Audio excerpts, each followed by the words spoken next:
அவ்வளோதான் மகளே. டப்பாருன்னு சிரிச்சுக்கிட்டே வச்சு செஞ்சு விட்டாங்க மகளே. இன்னைக்கு நம்ம தீபக்கோட ஒய்ஃப் வந்து பார்த்தீங்கன்னா எனக்கு வீட்டுக்குள்ளே வந்தாங்க. டப்பாருன்னு வந்து பார்த்தீங்கன்னா வச்சு செஞ்சுட்டாங்க அப்படி தான் சொல்லணும்.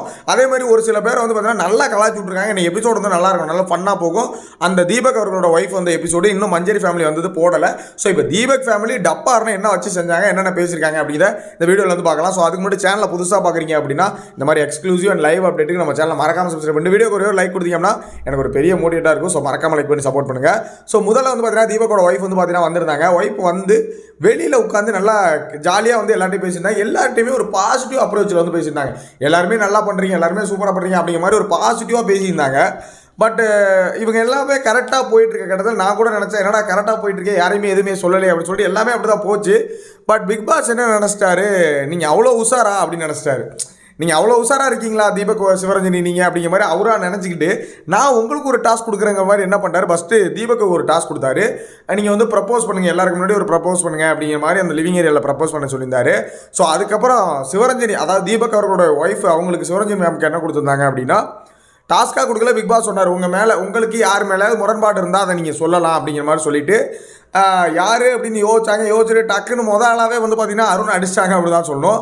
அருணை எதன் காரணமாக அடித்தாங்க அப்படின்னு சொன்னோன்னா உங்களுக்கு தெளிவாக புரியும். ஃபஸ்ட்டு காரணம் லேபர் அண்ட் ஸ்கில்டு ஒர்க்கரில் ஒரு பிரச்சனை நடந்துச்சு இல்லையா, அந்த இடத்துல அருண் போயிட்டு என்ன பண்ணியிருப்பாரு அப்படின்னா வெளியில் போய் நின்றுட்டு அந்த கோவத்தில் சத்யாட்ட அந்த கோவத்தில் என்ன சொல்லுவார் அப்படின்னா, நான் வந்து இப்போ ட்ரெண்டிங்கில் இருக்கிற ஒரு ஃபெல்லோ, பட் நான் இப்போ ட்ரெண்டிங்கில் இருக்கிற ஒரு ஃபெல்லோ, பட் அவர் அப்படி கிடையாதுயா, என்ன அவர் பேசுகிறாரு, நான் வந்து ஸ்கில்டு ஒர்க்கர் லேபர் ஒர்க்கர் பிரச்சனை அவர் அவங்க வீட்டில் உள்ள டிரைவர் ஒர்க்கர்ஸ்லாம் இப்படி தான் வந்து இது அது எப்படி இப்படி தான் வந்து நடத்துவாரான்னு சொல்லுவாங்களா. ஸோ அந்த மாதிரி வந்து பார்த்தீங்கன்னா கேட்டிருக்காப்புல போல்.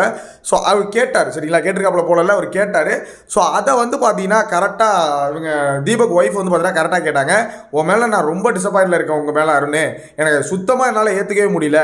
நான் இதை இங்கே கேட்கலனாலும், இங்கே பிக் பாஸ் சொன்னதுனால தான் நான் கேட்டிருக்கேன், இதை இங்கே கேட்கலனாலும் நாளைக்கு எந்த இடத்துல உங்களை பார்த்தாலும் நான் வந்து உங்கள்கிட்ட கேட்டிருப்பேன், நார்மலாக கேட்டிருப்பேன். என் புருஷனை பார்த்து ஏன் அப்படி சொன்னேன், நான் கண்டிப்பாக கேட்டிருப்பேன். பட் இங்கே பிக் பாஸ் ஒரு வாய்ப்பு கொடுக்கறதுனால நான் கேட்குறேன். பட் நான் ஒரு விஷயத்த சொல்லிக்கிறேன், நான் தீபக்கு மவுத் பீஸாக இங்கே நான் பேச வரல அப்படின்னு வந்து பார்த்தீங்கன்னா தெளிவாக சொல்கிறாங்க. மவுத் பீஸ் மீன்ஸ் உங்களுக்கு என்னங்கிறது புரிஞ்சிருக்கும். ஸோ டோட்டலி வந்து பார்த்தீங்கன்னா அருண் வந்து அடிச்சிட்டாங்க. நான் விளையாட்டுக்கு சொல்கிறேன் அப்படி இப்படின்னு ஏதாவது பேசுனா கூட நான் மனசில் வச்சுக்காதீங்க அப்படி இப்படின்னு பேசுனா கூட, பட் அவங்க அடித்த அடி வந்து பார்த்தீங்கன்னா சரியான அடி. எப்படி அடிச்சிருந்தாங்க அப்படின்னா, நீ அப்படி சொன்னது வந்து தப்பு அருணே, நீ என்ன பண்ணியிருந்த அப்படின்னா, நீ அவர் இங்கே இருந்ததை வச்சு நீ ஒரு சண்டை போடுற அப்படின்னா அது பிரச்சனையே கிடையாது. பட் நீ அவர் என்ன பண்ண அப்படின்னா கேரக்டர் அசாசினேட் பண்ண, அவர் வீட்டை விட்டு வெளியில் எப்படி இருப்பாருங்கிறது நீங்கள் வந்து சொல்லி காமிச்சது வந்து ரொம்ப தப்பு. உனக்கு அவரை பற்றி தெரியுமா, 25 வருஷமாக அவர் எக்ஸ்பீரியன்ஸில் இருக்காரு. நீ என்ன சொல்கிற, நான் ட்ரெண்டிங்கில் இருப்பேன், அவர் வந்து ட்ரெண்டிங் இல்லை, அதெல்லாம் அடுத்தபட்சம், அதெல்லாம் எனக்கு பிரச்சனையே கிடையாது. பட் ஆனால் அவர் வீட்டில் உள்ள டிரைவரையோ இல்லை வீட்டில் வேலை பார்க்குறவங்களையும் எப்படி நடத்துவார் அப்படிங்கிறத நீ எப்படி சொல்லலாம், அது ரொம்ப தப்பு. நான் அது ரொம்ப மோஸ்ட்லி டிசப்பாயின்ட் ஆகிட்டேன், எனக்கு சுத்தமாக அது பிடிக்கல. திரும்பியும் சொல்கிறேன், நான் அதை அங்கே கேட்கல அப்படின்னா, இங்கே கேட்கல அப்படின்னா கண்டிப்பாக வீட்டை விட்டு வெளியில் வந்தாலும் நான் கேட்டிருப்பேன் அப்படின்னு சொல்லிட்டு. ஸோ அடுத்த பாயிண்ட் என்ன சொல்லியிருக்காங்க அப்படின்னா, இங்கே நிறைய பேர்கிட்ட கேட்க வேண்டியது இருக்குது, அதுக்கான வாய்ப்பு இங்கே கிடைக்கல, நான் வெளில வந்து கேட்குறேன், வெளில நான் பார்க்கும்போது நிறைய விஷயங்கள் இருக்குது, நான் பார்த்துக்கிறேன் அப்படிங்கிற மாதிரி ஒரு விஷயம் சிரிச்சுக்கிட்டே சொல்கிறாங்க. ஸோ அதுக்கப்புறம் மெயினாக வந்து பார்த்திங்கன்னா ரயானெல்லாம் வச்சு கலாய்ச்சி தள்ளிட்டாங்க. சரியான ஃபன்னு, நல்ல அருணை வச்சு செஞ்சதுக்கப்புறம் ஒரு ஃபன்னாக போச்சு.